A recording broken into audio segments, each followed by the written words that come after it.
ছাত্র শিবির সভাপতি দেলোয়ার হোসেন সাইদি আজকে ওনাকে ঢাকার সিনিয়র জুডিশিয়াল ম্যাজিস্ট্রেট জনাব তৈয়বুল হাসানের আদালতে হাজির করা হয়েছিল। সেখানে হাজির করে রাষ্ট্রপক্ষ থেকে আমরা দুটা মামলায় 17 দিনের রিমান্ডের আবেদন করেছিলাম।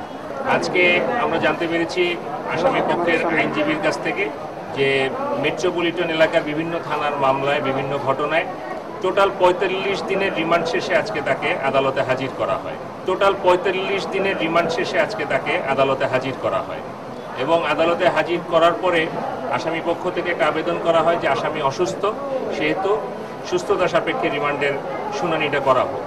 তো বিজ্ঞ ম্যাজিস্ট্রেট ওই আবেদনটা মঞ্জুর করেছেন এবং আগামী 28 তারিখ এই রিমান্ড শুনানির জন্য দিন ধার্য করেছেন এবং একই সঙ্গে আসামি সুস্থ কি অসুস্থ সে সম্পর্কে রিপোর্ট দেওয়ার জন্য কারা কর্তৃপক্ষকে নির্দেশ দিয়েছেন।